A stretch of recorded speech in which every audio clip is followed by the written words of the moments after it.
Welcome all sports fans, YouTubers, Facebookers, social media all across the nation. Uneducated Network presents Uneducated Sports Talk, and I'm your host, Carlos Clayton. And today we have big NFL news going on. Before we speak on that, once again, please subscribe to Uneducated Network on YouTube. Check out my channel, Uneducated Sports Talk, that is part of the Uneducated Network. We have lots of things going on. We have gaming going on. We have comic book talk going on. We have football, baseball, my show as well. We have more new things coming in, motivational talks as well. We'll have a lot more brand new things coming in. So just be patient with us. Subscribe, be the first ones to subscribe to the channel. And I guarantee you guys will have a blast with it, man. We are a fast, up and coming, rising team. We have lots of subscribers as it is already. So please check it out, like it, subscribe to it, comment, share it, all that you can do. Uneducated Network on YouTube, you know where it's at, so please subscribe to that. Now, back to Uneducated Sports Talk. I'm your host, Carlos Clayton. Today we have big NFL news. We want to talk NFL. With 5 days left until the Hall of Fame game where the Dallas Cowboys take on the Arizona Cardinals, we are so pumped. It's kind of weird because when it comes down to baseball preseason, you're talking spring training camp, spring games. When it comes down to basketball preseason, no one worries about that at all. But NFL being the most popular sports in the United States, we will watch any preseason game in a heartbeat.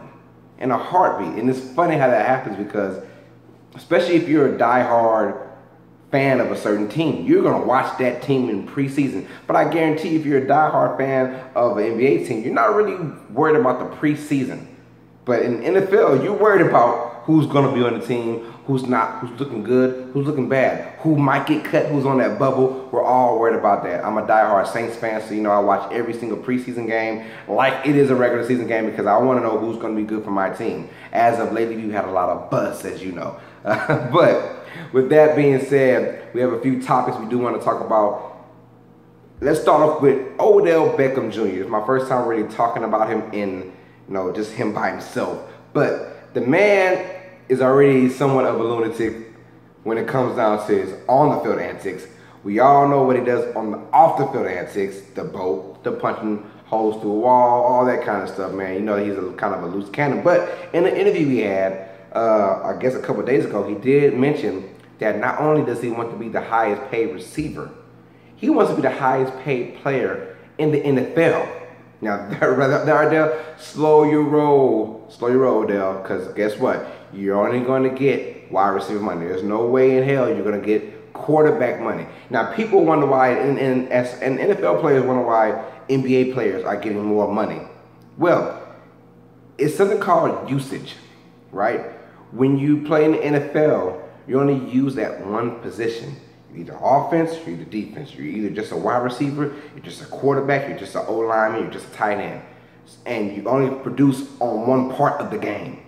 So if you're Odell Beckham Jr. and you're a wide receiver, you only get used as a wide receiver. You can't tackle anybody, you can't intercept a ball, you can't play defense, you can't throw the ball on a regular basis. So you're only there one time. So that right there, in an NFL sense, he will not be the highest paid player. Yes, I like the way he thinks.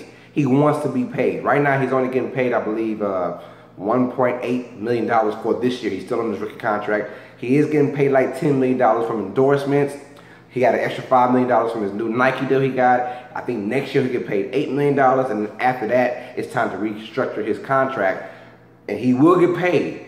But when I say getting paid, he will be the highest paid wide receiver most likely, but you're talking about at the most $20 million. There's no way he can get big money quarterback numbers like that because quarterback is what goes down in the NFL. Now, these NBA players, the ones who get paid, they get paid more because they do a lot more for their team. Not only in the NBA game, you got to play offense and defense. It's 5-on-5, but not only are you playing offense, but you're playing defense, so your usage rate, you're used more in the NBA. You're not used that much in the NFL. If you're a wide receiver, you're just doing routes all day. You're doing routes, and you got to catch the ball. If you're a lineman, you just got to block and use good technique. If you're a quarterback, the reason why they get paid the most money because they get the football to certain places. they have to get the ball to somebody. That's the usage. That's a big usage. When you're a wide receiver, you just got to catch it. When you're a running back, you got to run or you got to block. That's pretty much it. You can't play defense. Same thing with the defense guys. Defense can't play offense. So that's why guys in the NFL don't get paid as much as guys in the NBA, because in the NBA, you're used on offense and defense. You're used a lot more than NFL players. So, OBJ saying that he wants to be the highest paid player, I like his confidence. It's not going to happen, no, partner. It's not one bit. He will be the highest paid receiver, I guarantee that. And he can probably command $20 million. I won't jump at that money. I can see him getting that kind of money. Now, he's going to have to probably fight for that money, and I think he will. He's one of those guys, he will definitely miss a training camp to get that kind of money or to work out some kind of deal like that, because he's already a great receiver. He's already coming to the league and taken it by storm. Yes, he had a bad playoff game, and he's had some kooky moments as it is already in his career, but nonetheless, he is a great talent. But let's just be honest. No quarterback money for you, my man, because the quarterback is still the most demanding position in the NFL. You got to pay those guys top dollars.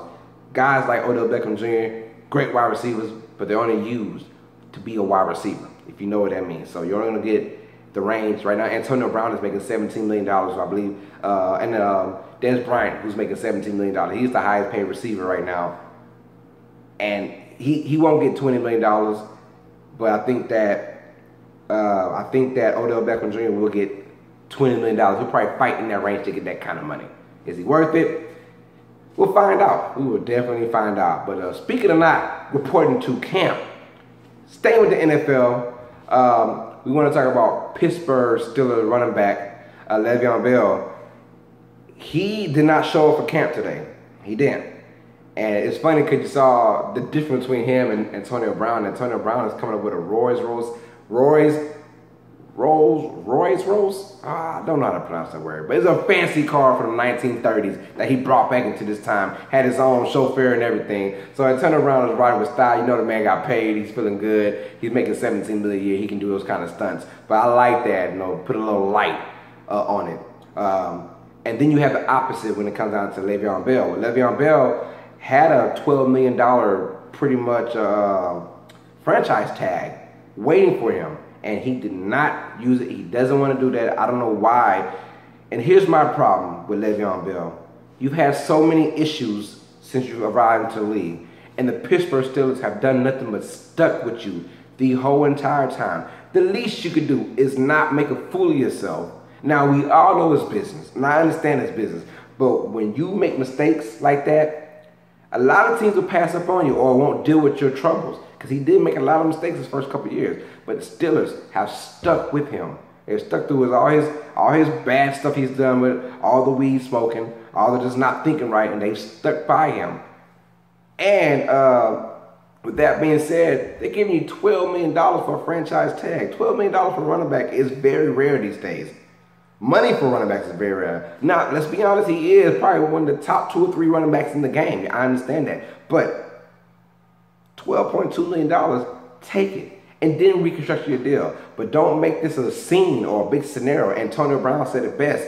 He was like, we're all professionals. The worst thing you could do for contract talks is not show up.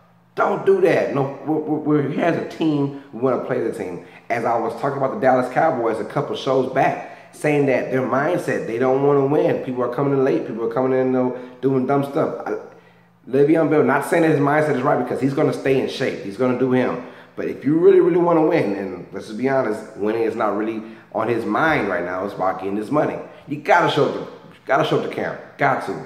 And most of the guys did not echo Antonio Brown's statements. They basically said the opposite way. They said, you know, we understand this business. We hope to see him, but unfortunately, this is the NFL. What the NFL do, they will move on without you, Le'Veon Bell. And next man up attitude. That's what it's always been in the NFL. Next man up. Because Le'Veon messes around and someone looks good in training camp, they will take his spot.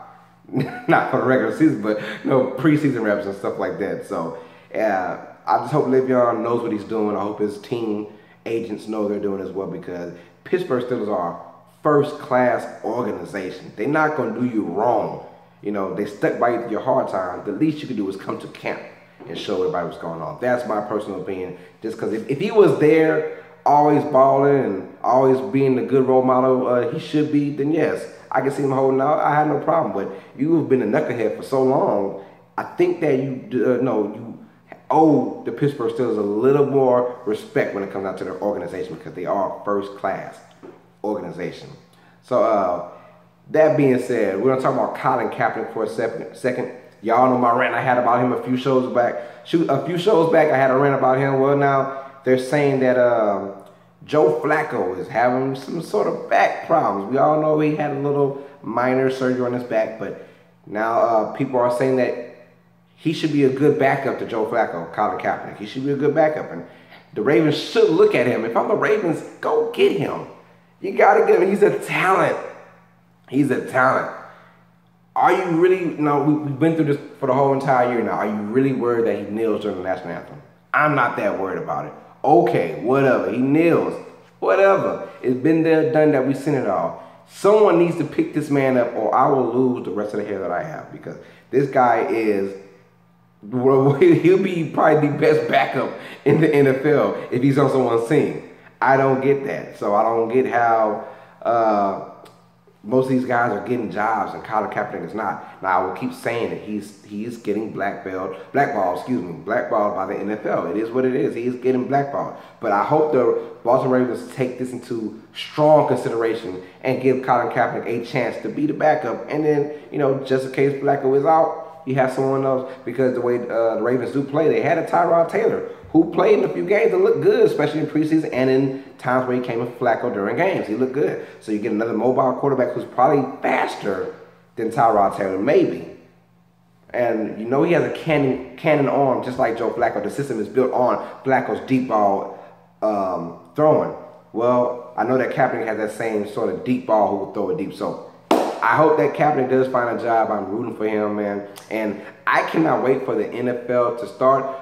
Remember, I said August 6th, which is a Sunday, August 6th, I will start my 32 for 32. That is 32 teams in 32 days. This is 32 days before the NFL season starts.